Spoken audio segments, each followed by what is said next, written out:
The LifeVest is a defibrillator worn by patients at risk for sudden cardiac arrest. It is important for emergency physicians to understand how the vest functions, as well as how to care for a patient presenting wearing the vest. The LifeVest is an external cardioverter defibrillator. It can serve as bridge to ICD placement or function in a more temporary role, such as following an MI when dysrhythmias are more time limited.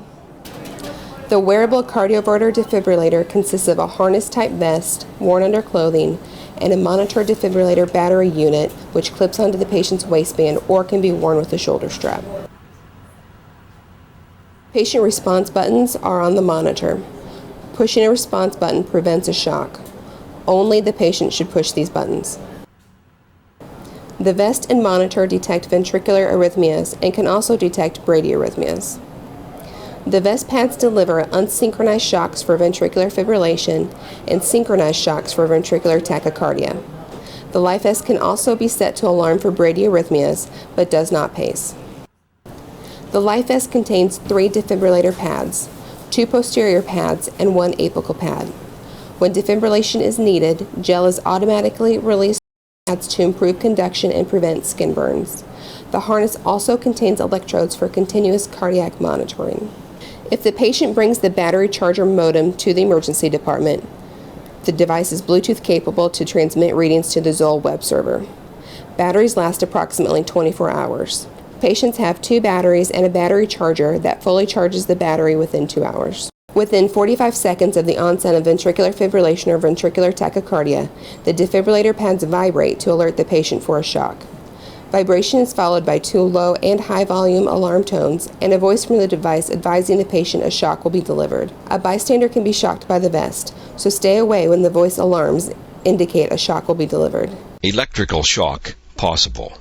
Do not touch patient. If the patient is conscious and therefore not in ventricular fibrillation or pulseless ventricular tachycardia, the response button must be pressed by the patient within 20 seconds of the alarm to prevent discharge. If the response button is not pushed, indicating an unconscious patient, a shock will be delivered.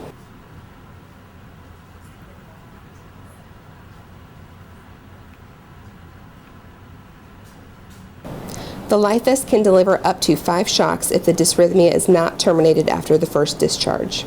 After 5 shocks, the pads need to be replaced and the modem should be activated to transmit to Zoll web server. LifeVest patients will come to the emergency department after a shock is delivered or for a multitude of other reasons, including device malfunction, acute medical illness, surgical issues, or for injury. If the device has delivered a shock and the patient is stable, the patient will know how to transmit LifeVest recordings and should do so right away. Notify the patient's cardiologist. By the way, keep cell phones and other electronic devices approximately 1 foot away from the patient. For suspected device malfunction, call Zoll toll-free at 1-800-543-3267. For trauma or in the non-cardiac medical event, leave the LifeVest on if it does not interfere with patient care. If the device interferes, disengage the battery and remove the vest. Remember, bystanders can be shocked by this device. Instances when the device may need to be removed include X-rays, MRI, CAT scan, or if it interferes with CPR. For device malfunction or to remove the vest, remember, disengaging the connector will not turn off the device.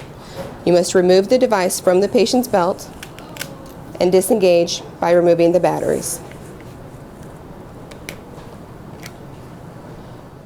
After the battery is taken out, the vest is simple to remove.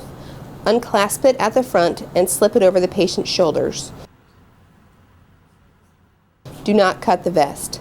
Place the patient on standard cardiac monitoring with a traditional defibrillator close at hand. The LifeVest is a life-saving device. Be prepared to see more patients in the emergency department wearing this. If it interferes with patient care, remember, disengage the device by removing the battery from the LifeVest and place the patient on a standard cardiac monitor and defibrillator.